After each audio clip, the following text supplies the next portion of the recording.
नमस्कार साथियों, स्वागत है आपका आर्यन ऑनलाइन प्लेटफॉर्म पे। करंट अफेयर्स के आज के इस सेशन में हम चर्चा करेंगे भारत और विश्व की प्रमुख घटनाओं पे। सबसे पहले हम बात करेंगे बंगाल की खाड़ी और उसके आसपास बंगाल की खाड़ी में स्थित 7 देशों के एक समूह के बारे में, जिसे बिम्स्टेक नाम दिया गया और जिसका पूरा नाम है bay of Bengal multi sectoral technical and economic cooperation. BIMSTEC, जिसकी स्थापना 6 जून 1997 को हुई। भारत इसका सदस्य है और इसमें कुल 7 देश हैं। कौन कौन से 7 देश हैं? श्रीलंका, भारत, नेपाल, भूटान, बांग्लादेश, म्यांमार और थाईलैंड। ये 7 देश जो हैं वो बंगाल की खाड़ी से संबंधित है। इनको बिम्स्टेक नाम दिया गया। इसका हाल ही में 5वां शिखर सम्मेलन वर्चुअल तरीके से ही लेकिन हुआ है और इसकी मेजबानी की है श्रीलंका ने। नेक्स्ट, भारत ने परिवहन के क्षेत्र में एक बड़ी उल्लेखनीय प्रगति दर्ज की है। वो प्रगति क्या है?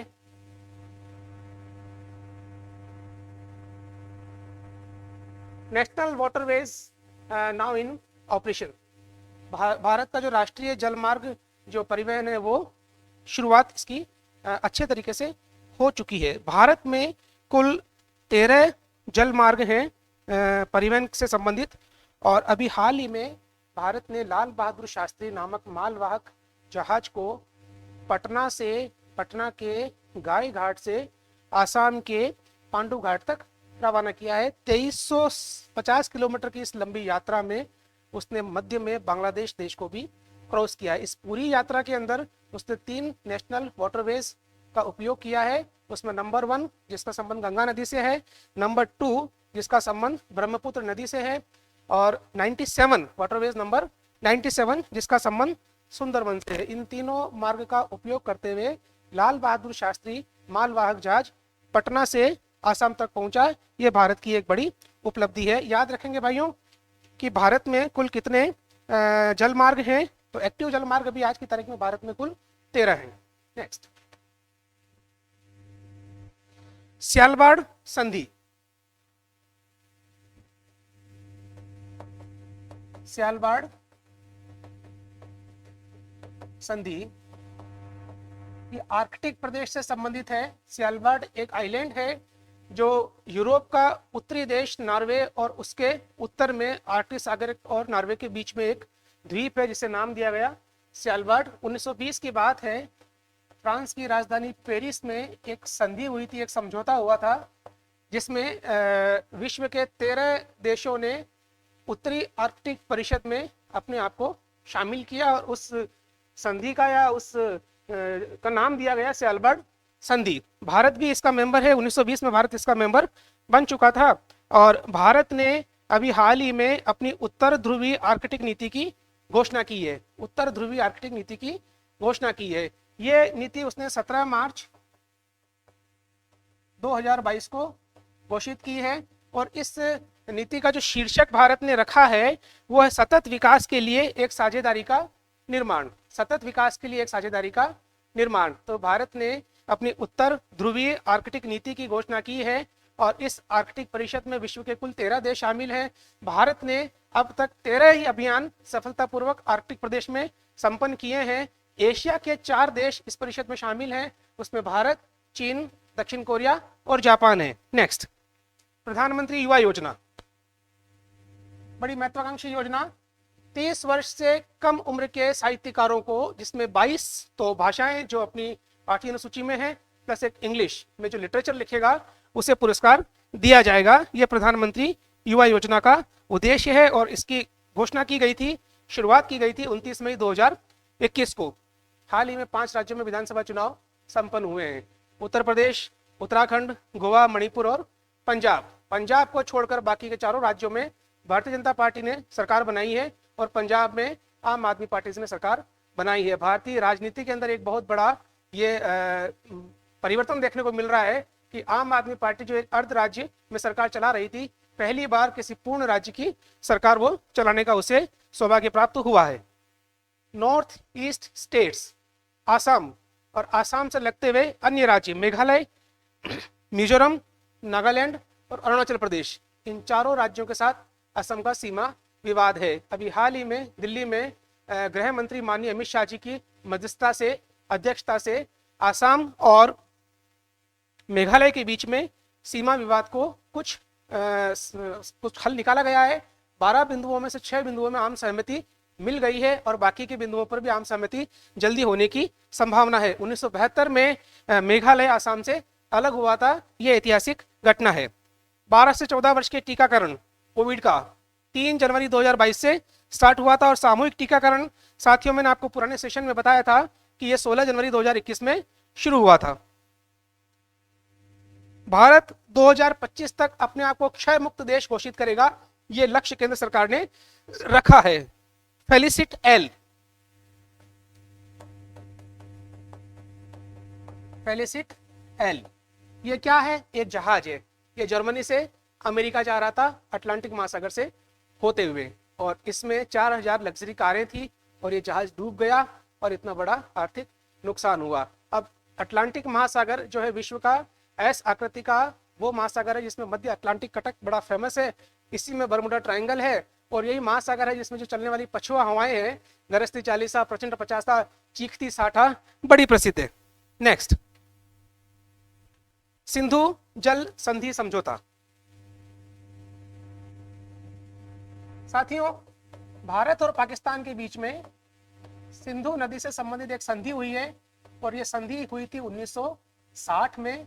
उसमें तय किया गया था कि पश्चिम की ओर बहने वाली सभी नदियों का पानी पाकिस्तान के हक में होगा और पूर्व की ओर बहने वाली सभी नदियों के पानी पर अधिकार भारत का होगा। अब इन मुख्य नदियों के अलावा जो सहायक नदियां हैं उसके पानी पर किसका अधिकार होगा, इस संबंध में कई बार आपस में विवाद हो जाता है। तो इस विवाद को आपसी बातचीत से हल करने के लिए प्रतिवर्ष बैठक होती है और इस वर्ष ये जो बैठक है वो पाकिस्तान की इस्लामाबाद शहर में आयोजित की गई। ये मंत्री स्तरीय बैठक नहीं होती है, ये ब्यूरोक्रेट्स लेवल पे बैठक होती है। इसमें आयुक्त जो होते हैं, सीनियर प्रशासनिक अधिकारी अपने अपने देश के, वो एक टीम के साथ भाग लेते हैं।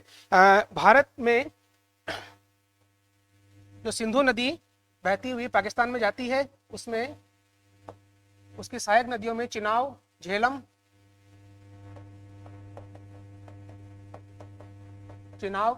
ये जो 3 नदियां हैं, ये तीनों नदियां पश्चिम की नदियां मानी गई है जिस पर हक पाकिस्तान का है। और इसके अलावा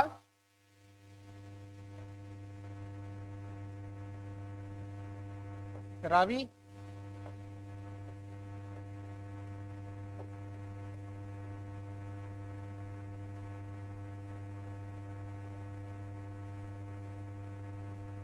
सतलज,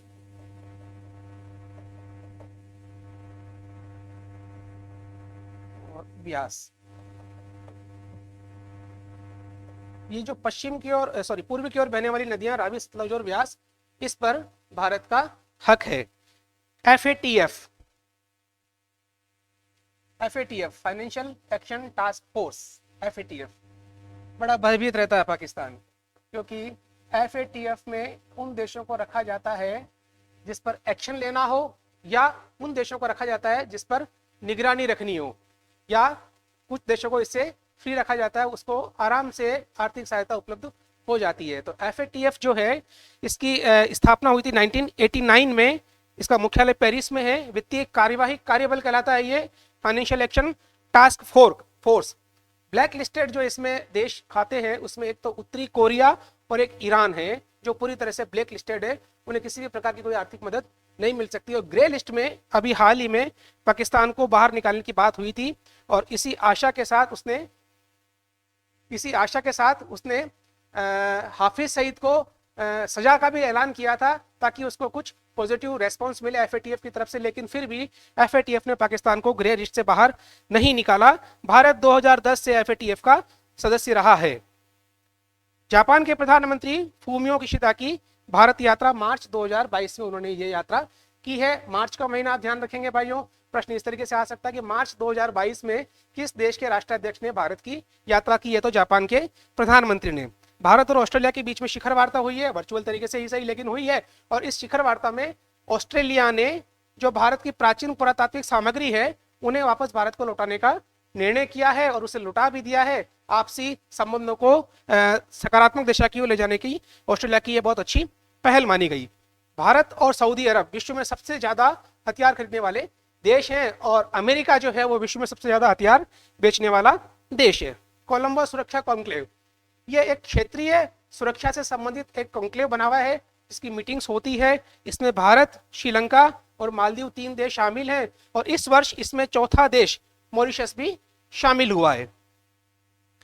सूरजकुंड अंतर्राष्ट्रीय हस्तशिल्प मेला 2022, ये सूरजकुंड अंतर्राष्ट्रीय हस्तशिल्प मेला बड़ा चर्चित और बहुत ही विश्व प्रसिद्ध मेला है, हस्तशिल्प से संबंधित है। ये हरियाणा में होता है और हर वर्ष एक स्टेट इसका थीम स्टेट बनता है। इस बार जम्मू कश्मीर को बनाया गया और एक स्टेट इसका साझेदार देश बनता है, उज्बेकिस्तान को इसका साझेदार देश बनाया गया।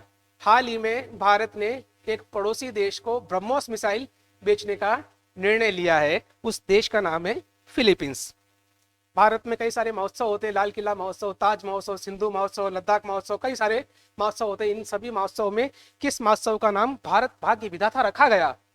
भारत भाग्य विधाता रखा गया, उस महोत्सव का नाम है लाल किला महोत्सव। कुछ हम बात करते हैं सैन्य अभ्यास की। स्लाइनेक्स,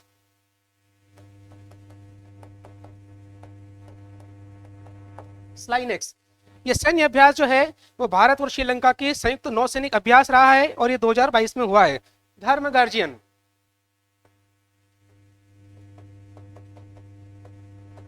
धर्म गार्जियन ये जो है सैन्य अभ्यास वो भारत और जापान के बीच में है। इसके 3 संयुक्त अभ्यास हो चुके हैं, 2 मिजोरम में और एक इस वर्ष जो हुआ है वो बेलगांव में हुआ है, कर्नाटक में। बेलगांव जहां पर 1924 में महात्मा गांधी ने पहली बार कांग्रेस की अध्यक्षता की थी और इसका जो उद्देश्य है धर्म गार्जियन का आतंकवाद विरोधी अभियान से संबंधित है।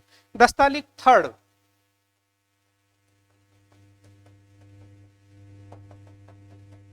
दस्तालिक थर्ड तो साथियों ये भी एक आतंकवाद विरोधी अभियान ही है। भारत और उज्बेकिस्तान की थल सेनाओं के बीच में संयुक्त अभ्यास हुआ है और ये जो संयुक्त अभ्यास हुआ है वो यान गियरिक उज्बेकिस्तान का एक स्थान है, वहां पर इस अभ्यास को किया गया।